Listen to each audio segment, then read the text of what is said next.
തന്റെ ഉറ്റ സുഹൃത്തായ വിഷ്ണുവും ജീവന്റെ പാതിയായ ഭാര്യ കൂടിയായ വൈഷ്ണവിയും ഇങ്ങനെ ഒരു ചതി ചെയ്യുമെന്ന് ഉറക്കത്തിൽ പോലും ബൈജു കരുതിയതല്ല. തന്റെ മക്കളെ പോലും പരിഗണിക്കാതെ വൈഷ്ണവി എന്തിനായിരുന്നു ബൈജുവിന്റെ ഉറ്റ സുഹൃത്തുമായി ഇത്തരം ഒരു ബന്ധം കാത്തു സൂക്ഷിച്ചിരുന്നത്? അവസാനം എല്ലാവർക്കും നഷ്ടങ്ങൾ മാത്രം ഉണ്ടാക്കിയ ഒരു സംഭവം, ഒരു ചതിയുടെ, ഒരു അവിഹിതത്തിന്റെ, വഞ്ചനയുടെ ഒരു സംഭവമാണ് നമ്മളിന്ന് പറയാൻ പോകുന്നത്. എല്ലാവർക്കും വീഡിയോയിലേക്ക് സ്വാഗതം.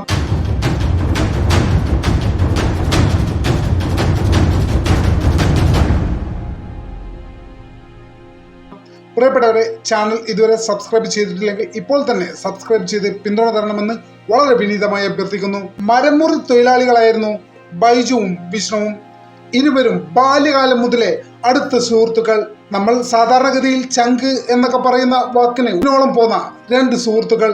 അവർ എന്നും ഒന്നിച്ചായിരുന്നു. അവർ രണ്ടുപേരെയും ഒരാളെ മാത്രമായി പലപ്പോഴും ആളുകൾ കണ്ടിട്ടേ ഇല്ല എന്ന് തന്നെ അതിശോക്തിയോടെ എല്ലാം തന്നെ നമുക്ക് പറയാൻ സാധിക്കും. അത്രമേൽ അടുത്തവർ, എല്ലാത്തിനും ഒന്നിച്ച് നിൽക്കുന്നവർ.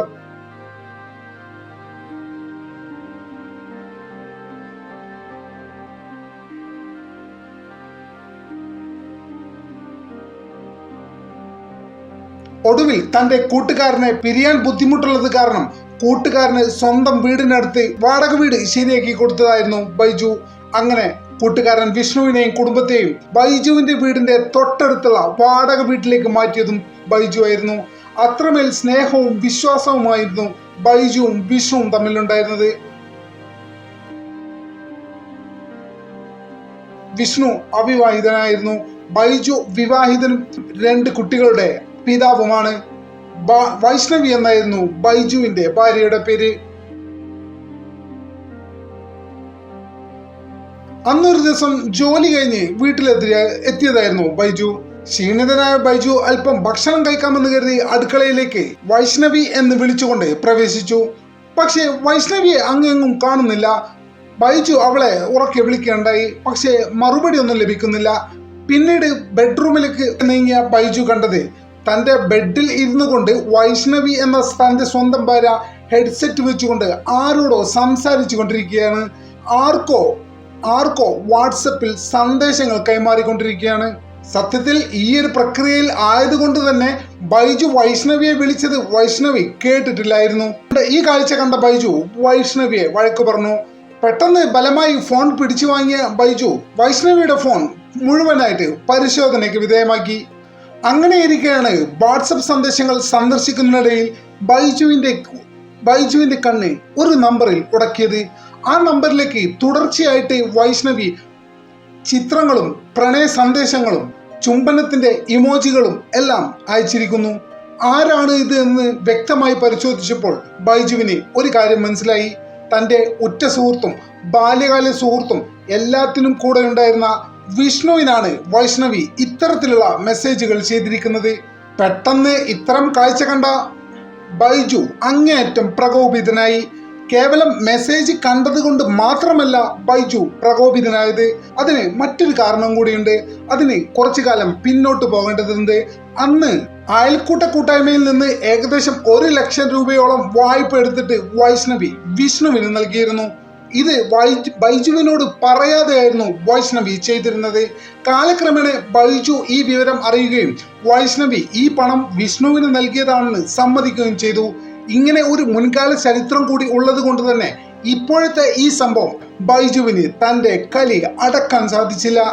മാത്രമല്ല തന്റെ സുഹൃത്തും തന്റെ ഭാര്യയും തന്നെ ഇത്രയും കാലവും വഞ്ചിക്കുകയായിരുന്നു എന്ന യാഥാർത്ഥ്യം ബോധ്യപ്പെട്ടതോടെ ബൈജു മാനസികമായി ഏറെ തളർന്നു. വൈഷ്ണവിയും ബൈജുവും പ്രണയിച്ചായിരുന്നു വിവാഹം ചെയ്തിരുന്നത്. താൻ ജീവന തുല്യം സ്നേഹിച്ച വൈഷ്ണവിയാണ് തന്നെ ഇപ്പോൾ വഞ്ചിച്ചിരിക്കുന്നത്. താൻ ജീവന തുല്യം സ്നേഹിച്ച തന്റെ ബാല്യകാല കൂട്ടുകാരനാണ് തന്നെ വഞ്ചിച്ചിരിക്കുന്നത്. ഈ രണ്ടുപേരും വഞ്ചിച്ചത് അദ്ദേഹത്തിന് സഹിക്കാവുന്നതിലും അപ്പുറമായിരുന്നു. സ്വാഭാവികമായിട്ടും ബൈജുവിന് കടുത്ത വൈരാഗ്യം, ദേഷ്യവും ഉണ്ടായി.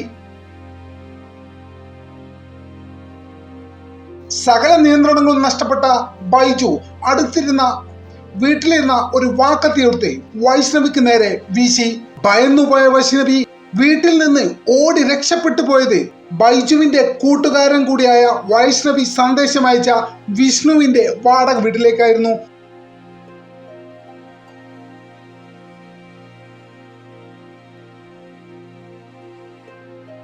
വിഷ്ണുവിന്റെ വാടക വീട്ടിൽ ഓടിക്കേറിയ വൈഷ്ണവിയെ പിന്തുടർന്ന് ബൈജു എത്തി.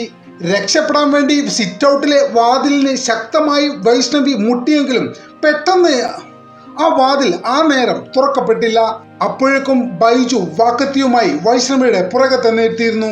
ആ വിഷ്ണുവിന്റെ ആ വാടക വീട്ടിന്റെ സിറ്റ് ഔട്ടിൽ വെച്ച് ബൈജു വൈഷ്ണവിയെ കണ്ടം തുണ്ടം വെട്ടി. തുടർന്ന് വിഷ്ണുവിന്റെ വാടക വീടിന്റെ വാതിൽ ചവിട്ടി തുറന്ന ബൈജു വിഷ്ണുവിനെ പിടിച്ചിറക്കി പുറത്തേക്ക് കൊണ്ടുവന്നു.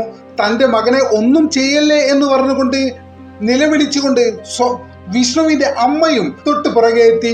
പക്ഷെ വിഷ്ണുവിന്റെ അമ്മയുടെ മുന്നിലിട്ട് ആ വാടക വീടിന്റെ മുറ്റത്തിട്ടുകൊണ്ട് ബൈജു വിഷ്ണുവിനെയും കണ്ടം തുണ്ടം വെട്ടി. ശക്തമായി വെട്ടേറ്റ വിഷ്ണു താഴെ വീണു. പെട്ടെന്ന് തന്നെ അയൽവാസികളും നാട്ടുകാരും തടിച്ചുകൂടി. കിട്ടിയ വണ്ടിയിൽ വിഷ്ണുവിനെയും കൊണ്ട് അടുത്ത നിമിഷം തന്നെ അവരിൽ ചിലർ ആശുപത്രിയിലേക്ക് കുതിച്ചു. പക്ഷേ നിർഭാഗ്യമെന്ന് പറയട്ടെ, വിഷ്ണു വാഹനത്തിൽ വെച്ച് മരണപ്പെട്ടു. 2 കൊലപാതകങ്ങൾ ചെയ്ത ബൈജു ഒട്ടും കൂസലില്ലാതെ അവിടെ തന്നെ നിന്നു. അദ്ദേഹത്തിന്റെ സുഹൃത്തുക്കൾക്ക് വിളിച്ചു.